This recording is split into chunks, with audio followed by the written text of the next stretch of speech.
Welcome, I'm Kriti Mehta and you're watching the World Report on NewsX World. Let's start the bulletin with a check of the top headlines this hour. US President Donald Trump says a deal to end Russia's war in Ukraine is closer than ever, but reports no breakthrough on territory after talks with Volodymyr Zelenskyy. He says the coming weeks will show whether peace is possible as diplomacy continues with Ukraine, Russia, and key European leaders. Israeli Prime Minister Benjamin Netanyahu meets US Secretary of State Marco Rubio at 10 a.m., then sits down with President Donald Trump at 1 p.m. at Mar-a-Lago. The talks focus on the war in Gaza, the next phase of the ceasefire deal, and Iran and Hezbollah's activities in Lebanon. China deploys air, navy, and rocket forces around Taiwan for drills, saying they test combat readiness and warn against separatism and external interference. Taiwan says it establishes a response center and deploys appropriate forces, conducting rapid response exercises in reaction to the maneuvers. A fire at a nursing home on Sulawesi Island killed 16 people and injured 3 late Sunday. Local officials say authorities are on site as the emergency teams respond and investigate the cause.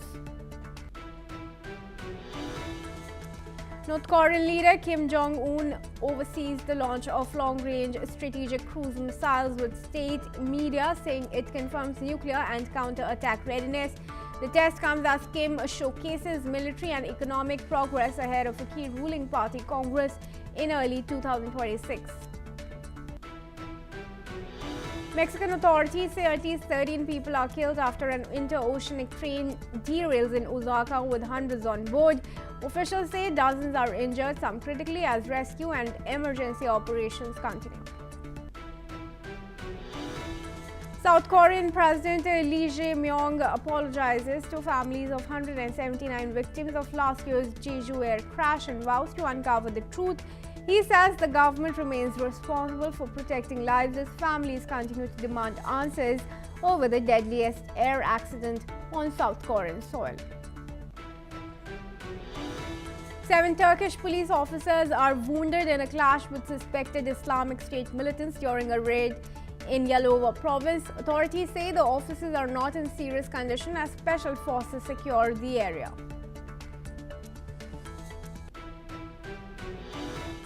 Alright, viewers, let's start with the news coming in from the United States. Donald Trump is saying that he and Ukrainian President Zelenskyy are getting a lot closer to an agreement to end the war in Ukraine, while acknowledging that the fate of the Donbas region remains a key unresolved issue. The two leaders spoke at a joint news conference after meeting at Trump's Mar-a-Lago resort in Florida. Both leaders reported progress on 2 of the most contentious issues in peace talks: security guarantees for Ukraine and the division of Ukraine's eastern Donbas region that Russia has sought to capture. However, both Trump and Zelenskyy said on Sunday the future of the Donbas had not been settled. The US president said discussions are moving in the right direction. The United States, seeking a compromise, has proposed a free economic zone if Ukraine leaves the area, although it remains unclear how that zone would function in practical terms. Now, joining me in this discussion is Dr. Gilbert Doctorow. He is a Russian affairs expert and joins us from Brussels. Thank you, Dr. Doctorow, for joining me here at NewsX World. Now, we are seeing the critical area of contention that still remains the eastern Donbas region, and there is a proposal of having a free economic zone. How do you think, what are the challenges in establishing that zone, if at all Russia agrees to that plan? I think these discussions on the fate of Donbas will go on for a very long time, because it's in the interests of all 3 parties: the United States, Kiev's rulers, Mr. Zelenskyy, and the Russians, Mr. Putin, that there be no peace signed. They have fundamental disagreements on the most substantial issue, the Donbas. That's where the war started. It's all about what's happening in the Donbas and how the Ukrainians, in the midst of a civil war, were destroying the civilian population who disagreed with rule from Kiev. So actually, I think about When they say it's 95% completed or 94% completed, this is a play on words. I think much of your audience would be familiar with the doomsday clock. That is the clock that is 2 minutes before midnight. And when it strikes midnight, we have World War III and the end of the world. It has been at 2 minutes to midnight since 1953. I think that gives you an idea of the kind of time span that we can experience waiting for resolution of the Donbas issue and American security guarantees. Yeah. Either you have a complete agreement or you have no agreement. To put it in simple English, there is no agreement and there will be no agreement on a peace for Ukraine. There will be a frozen conflict. All right, that leaves me with no more questions to ask you, quite honestly. But thank you for now, Dr. Doctor, for joining me in this discussion. And viewers, we proceed now. Hezbollah leader Naim Qassem has strongly criticized international efforts to disarm the group, calling it part of an Israeli-American plan. In a televised address, Qassem accused Israel of failing to uphold the terms of the 2024 ceasefire agreement. He also argued that calls for disarmament were not in Lebanon's best interests, but rather aligned with Israel's objectives. He added that Lebanon should not be forced to act as Israel's enforcer or lose its sovereignty. Qassem also addressed the deployment of the Lebanese army south of the Litani River, saying it was only necessary if Israel adhered to its commitments, including halting aggression, withdrawing forces, releasing prisoners, and beginning reconstruction efforts in Lebanon. The comments came as tensions continue to simmer in the region over Israel's ongoing policies and actions.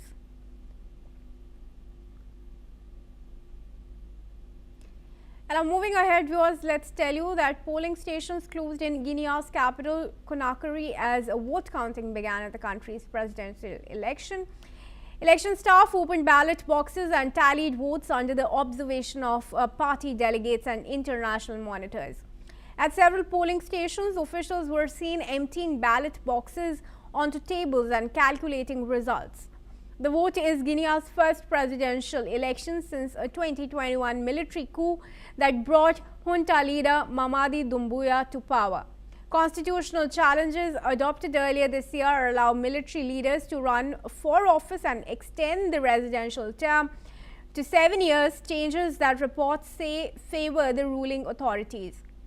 Doumbouya is widely expected to consolidate his rule, with several prominent opposition figures absent from the race. At one polling station in Conakry, officials announced preliminary results showing a large lead for Doumbouya.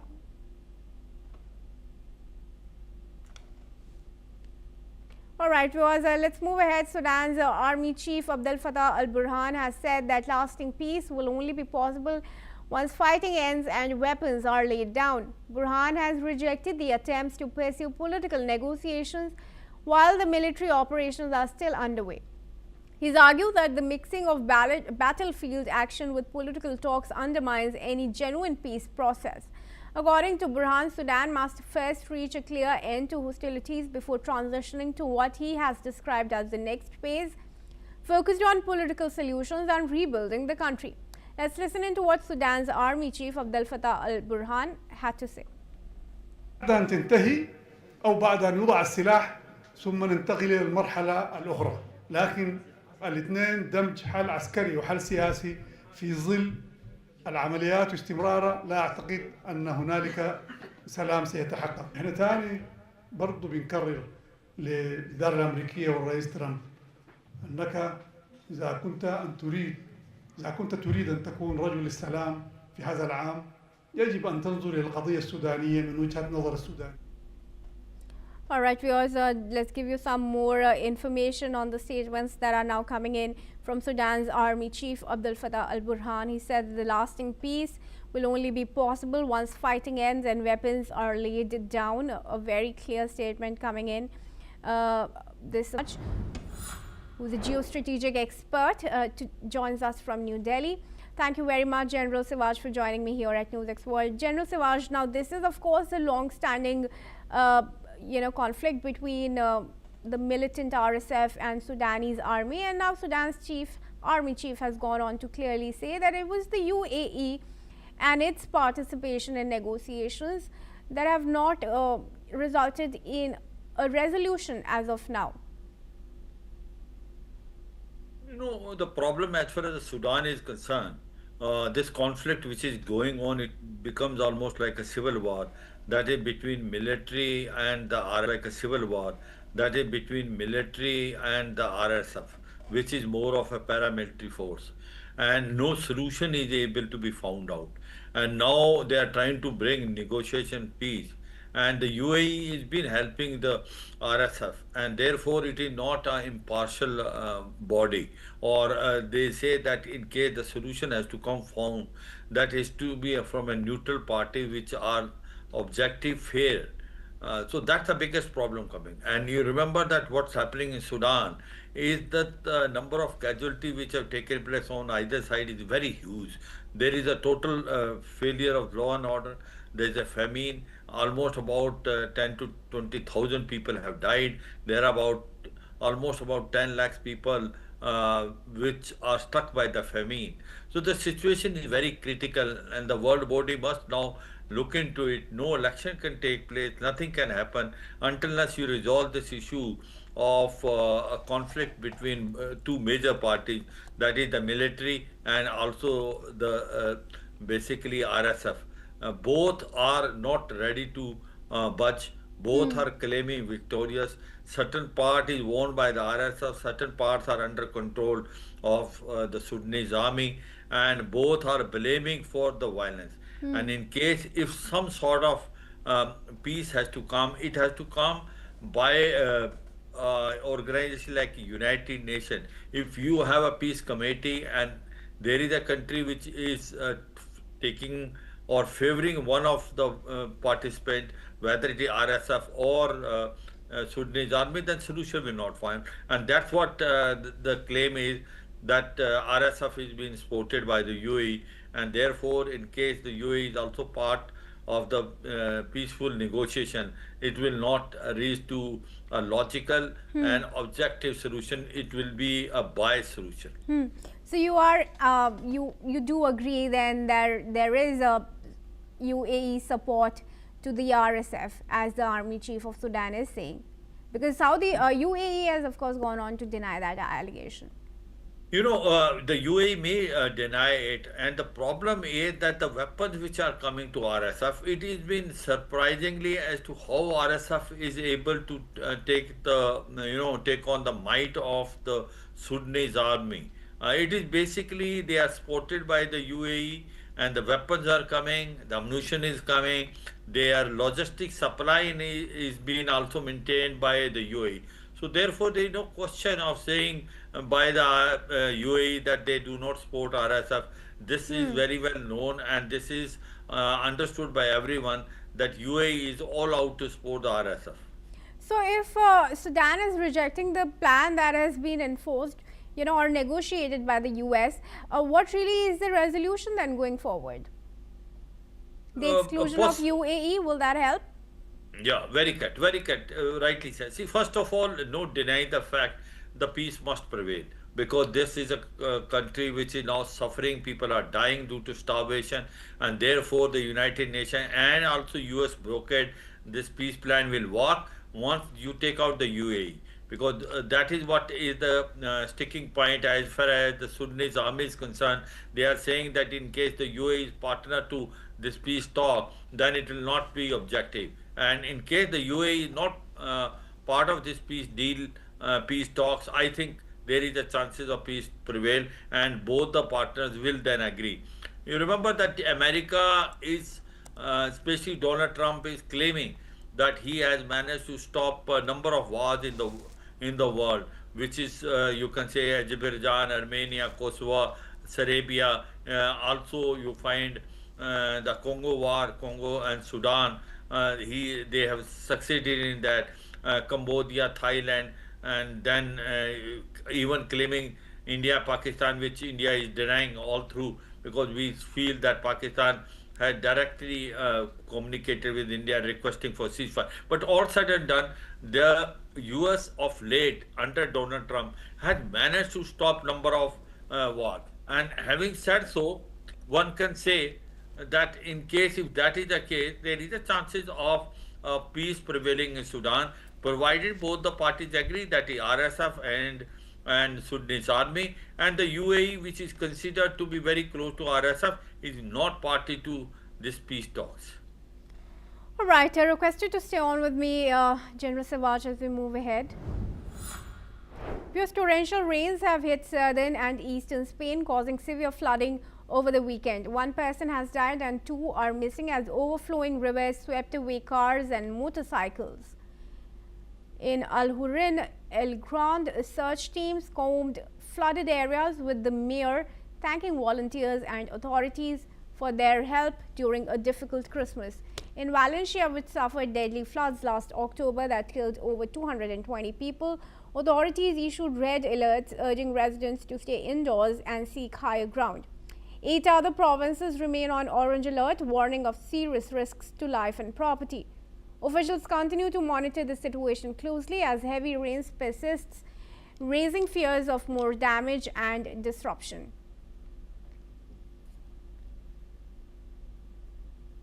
And now moving ahead, viewers, Australian Prime Minister Anthony Albanese says that an independent review into law enforcement agencies set up after the Bondi mass shooting will assess whether authorities could have taken additional steps to prevent the terror attack. According to Albanese, the review will examine whether existing laws or information gaps stopped police and security agencies from acting against the alleged attackers, a father and son, who police say were inspired by the group Islamic State. 15 people were killed in the mass shooting at a Jewish Hanukkah celebration at Sydney's Bondi Beach on December 14, shocking the country with strict gun laws and fueling calls for tougher controls and stronger action against anti-Semitism. All right, viewers, more action now coming in reported from Australia. Albanese has said that independent review of law enforcement agencies set up after the Bondi mass shooting, and it will assess whether authorities could have taken additional steps to prevent this attack. This, of course, is coming after tougher gun laws. And I request now General Savage to join me back in the discussion here. General Savage, what's your opinion? Is this long time coming? I could, in my opinion, say that this is indeed some of the steps that Australia has taken after the shooting are welcome, including the reform of the gun laws, and now, of course, Albanese has also ordered for a check on the security agencies and whether there was an intel gap, or surveillance gap that had led to the attack at Bondi.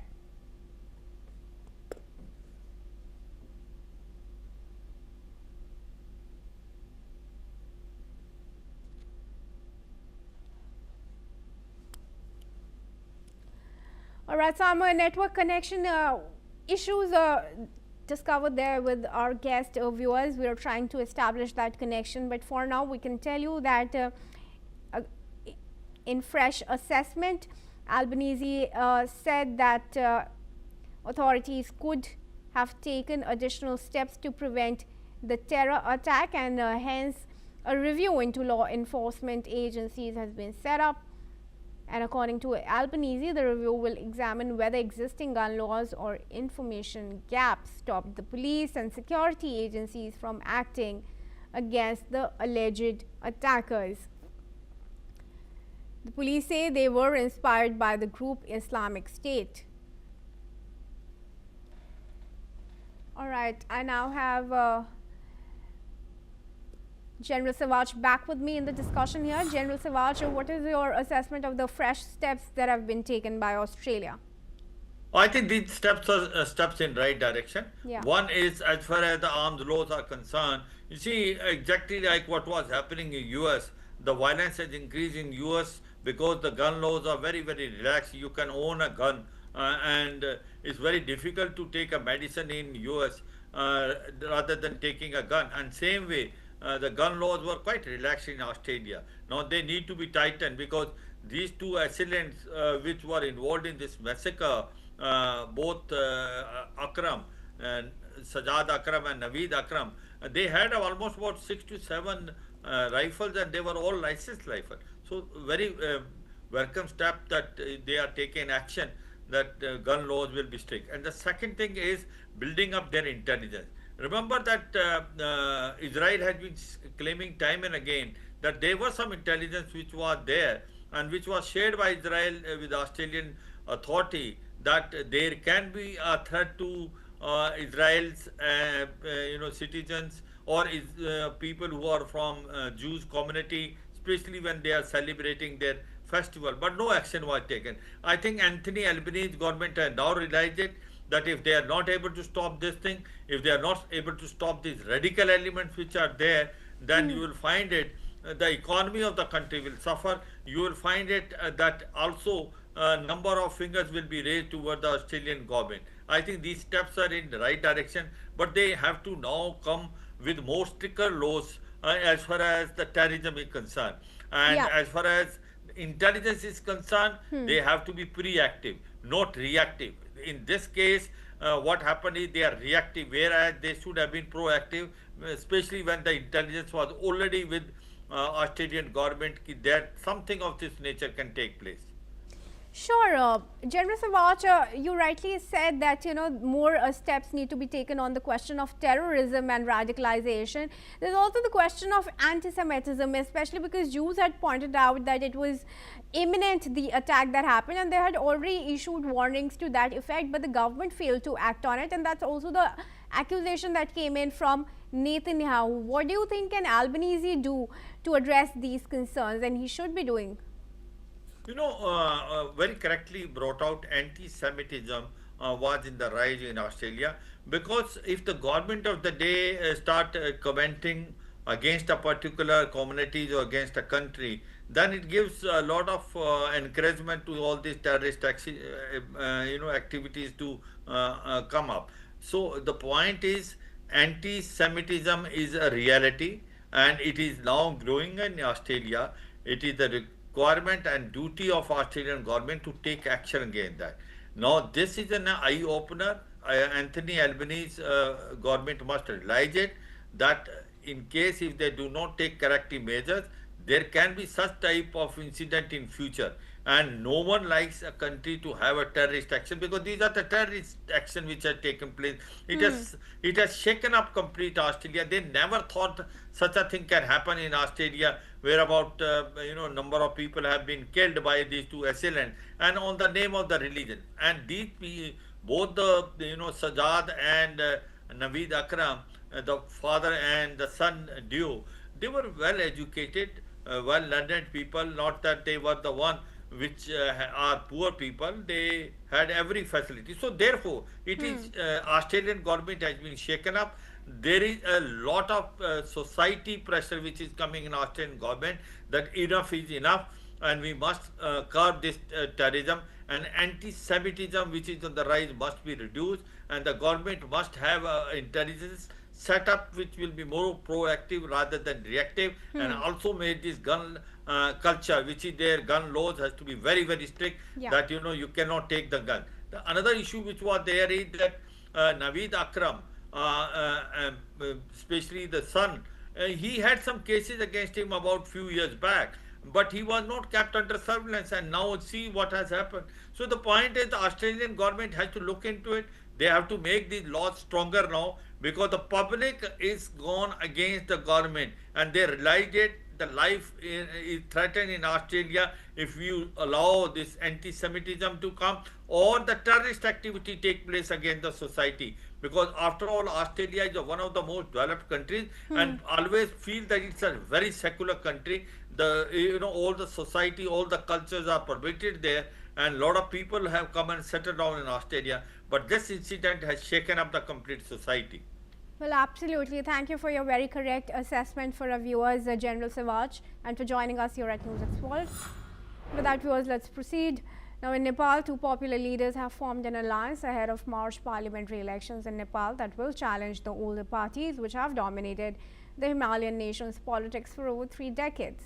According to reports, Rapper-turned Kathmandu Mayor Balendra Shah, known as Balin, a popular elected official, joined the Rashtriya Swatantra Party, or the National Independent Party, which is led by a former TV host and politician, Rabi Lamichhane.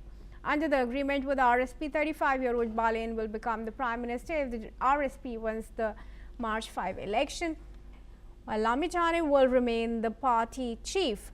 Both have vowed to address the demands raised during the Gen Z or youth-led protests against widespread corruption in September, in which 77 people were killed and led to Prime Minister KP Sharma Oli's resignation.